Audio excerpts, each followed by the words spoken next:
Hello, and you're very welcome to the Music As podcast series. I'm Louise O'Connor, a fiddle player from Clare, and this is an interview series where I talk to interesting people about all things musical, joining the dots between music and lots of different areas. This series will have a focus on Clare-based artists, and you can follow the series Music As Podcast on Facebook, Instagram, Twitter. You can listen on all the usual platforms, and please subscribe if you enjoy it. I'm delighted to welcome my guest today, Nuala Kennedy. Nuala is an award-winning artist who is critically acclaimed for her singing, flute and whistle playing. She is also a composer and producer and has recorded a number of solo albums, and also with the bands The Alt, Oriala and the Snowflake Trio, to name but a few. She's known for her creative reimagining within the tradition. The Irish Times describes her as a flute player and composer of remarkable finesse, fearless of the unknown, and Living Tradition magazine called her something of a genre bender. Originally from Dundalk, Nuala is now living in Ennis, where she's been involved in numerous collaborations over the past couple of years. Nuala reflected on the solace that she finds in the old songs, the sense of connection she feels with fellow musicians, and her recent research project on using old Irish lullabies for young babies. Nuala also sings me a beautiful clip of one of these lullabies during the interview, which is based on an old melody called A Cow's Croon. We also talk about the project Eglurg Orlina, where herself and Tara Breen researched and virtually collaborated with influential and inspiring female Clare musicians, including Kitty Hayes and Nora Cleary. I opened the interview with a clip from Éiníní, a track from Day Is Come, the new album from The Alt, Nuala's trio with Eamon O'Leary and John Doyle.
Hi Nuala, how are you doing? Great.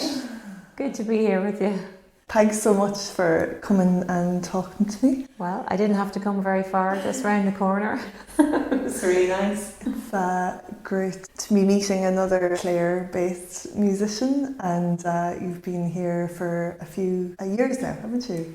Yeah, we moved here just in 2019 before the lockdown. Yeah.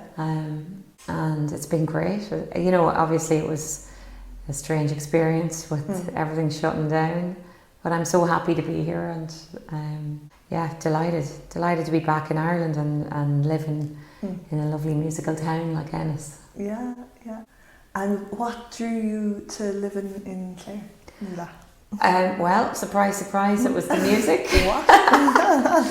And I have two young children, so I really wanted them to be able to connect in a natural way, you know, just with the music, and it's such a part of life here. It's just normal, and loads of kids play, and it's no big deal, you know. It's not. Yeah. They're just like lots of them, and they go to the Gael School across the road from here. And it's a beautiful school, so they're they're learning Irish, and they're making friends, and they're playing music, and I really that means a lot to me, so that they would have that chance. So lovely. And have they have an interest in music? Sure, they're interested in everything. They're only 4 and 5, so they love everything. They love life. Yeah. Great teachers, aren't they? Oh yeah, they really are. They really are. And it's been an eye opener since having children, how it's changed my life, and like in some ways the kind of music that I've been doing and making and interested in. And they are big music fans, and they love the old ballads. They love the big long ballads with the great story and lots of verses. And at the same time, they're so young, so it's been really interesting seeing what they're interested in and what kind of songs appeal to them. And my husband is a singer too, so the both of us have sung to them since they were babies. Yeah. And since before. Yeah, since they were born. Before they even came out. I remember Lockie, I was doing a concert in Boston, and Lockie was on the inside, and in the middle I was singing Urcanach Came Vacantia, and I just, in the middle of the song, got a big punch in the belly from the inside. Encouragement. I know, he must have been just enjoying it. I like to think, or maybe he was saying, let me out of here, I don't know. But yeah, since then I've become more interested in like lullabies and songs for children, and doing some research at the moment into lullabies from the Irish tradition, or inspired by the Irish tradition, for babies, like for age 0 to 3, to just be able to. I'd like to make something that could just to contribute to the early musical development of babies and children, because I've seen what an impact it had on our kids, and so I'm kind of inspired by that, and also just like with this kind of crazy time that the world's in, coming out of COVID and going into this insane winter of high electricity bills, and it's all very stressful, and feels like it's a bit of a relief to sing some gentle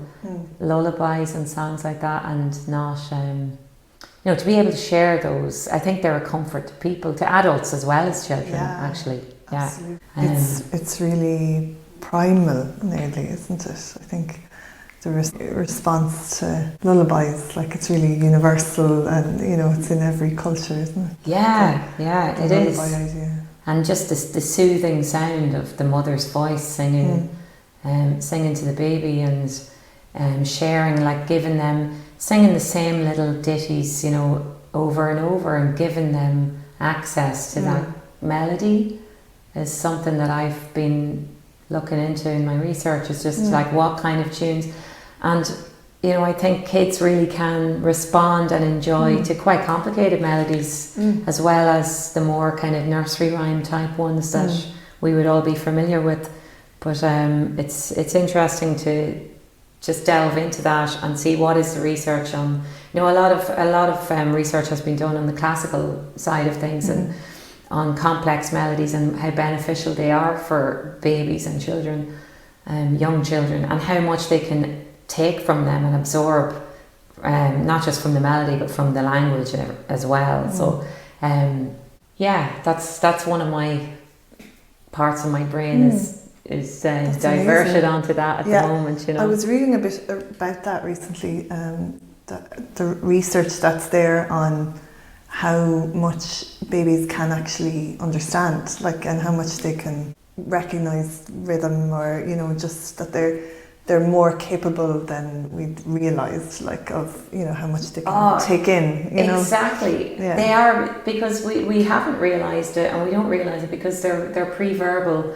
They can't communicate with words, but they really are capable of taking in so much, and you can just see them responding. I've done a couple of trying to share this research. I've done a couple of sessions in the local theatre here in Glore, and had some beautiful little beings, 8 or 9 babies all in a circle with their caregiver, and just to try some of these songs and see how do they respond, and they really come alive, and they might croon in the same pitch as the song is. So even though they're not, it's not like they're singing per se, but they're definitely communicating, and they're communicating in the same kind of key as the song is singing. So it was an eye-opener doing that, and getting some feedback from the mothers too, and on what they thought of the music. And you know, some of these songs are like they might be old Irish melodies where the words have been lost and it's just in a book and it's entitled, you know, An Ancient Lullaby, and so I might put new words to it in English or Irish. And then some of them were lullabies that you would recognise, like Ainini and Bug Brain and these beautiful ones that we already know. And then some were just things that, you know, I got a beautiful song called A Cow's Croon, and it was this song that Alan Lomax collected from Moira Ní Hulawan in the 50s, and he was over going around Ireland and he recorded her, and she's just this beautiful Irish and a beautiful blass, and she's singing, her singing is gorgeous. Anyway, she sings this song and I just put new words to it because I love the melody so much, but I just felt like it was a song to encourage a cow to give milk. So it's called A Cow's Croon, but I kind of changed it a bit and called it A Mother's Croon, and made it more about a mother and the child and her hopes for the child. So I'm hoping that people can reconnect with that old music through in this way. You know, maybe they don't have, you know, the Irish language, but they could still relate to the melodies and to the words. Yeah, that's beautiful. I was thinking of, I suppose, in older times, the music was really, like before it was performative, there was so many different functions for it, like to put people to sleep, or, you know, be used for healing, or I was thinking of the, you know, the Soomtree, like the Galtree. That's right, but it has been proven, like scientifically proven, that like the Soomtree and these like repetitive familiar tunes are like a music therapy for people, and they are healing, and they do give comfort. And you know, just having these familiar songs, especially the songs, I mean, it works for the instrumental music too, just having that tune in your mind. But I found it over my life to be so soothing and so comforting for me. And like, I'm not religious, but that's my kind of, my form of prayer is certain melodies, certain tunes that, you know, if times are stressful, or, you know, it's just a way to kind of offer something up and think of something bigger than yourself, then take you out of yourself a bit. Yeah. You know, there's great solace in the music. And I would say, like, fundamentally, that's why I would love for my kids to play, because I know what a gift it is for them in their lives to have that, and to be able to know that and to share it with other people. Gets you through the tough times. Yeah, like to be able to use your song or your instrument for, like, to self-soothe, kind of. Is it's not something that you, I guess, learn, you know, if you grow up in a competitive context of music. You know, for me anyway, it took me a while. I was a little bit older when I realised, oh, I can really, like, this is so beneficial for me in so many ways. It was beneficial for me to play in céilí bands when I was younger. It was social and it was lovely. But to be able to play tunes on my fiddle and notice the kind of effect on my body, like, and how soothing that could be, or to sing a song, like, it took me a while to kind of get over maybe overthinking it or being critical of my playing. So it's a great gift to, you know, as you're saying, to give to your children, that they, you know, could be able to use music in this way. And for it to be natural and not in a competitive context, but just in a life, in a part of life. It's part of life. And you know, when you're a kid, you're gathering all the skills, that you're learning all your skills that are going to see you through the later years, when you do become more conscious and become more aware and more, you know, you've got responsibilities and you've got things happening in your life, and you experience loss, and you have all these other complex emotions. And you know, I think children, of course, experience those too, but it's an avenue for them to express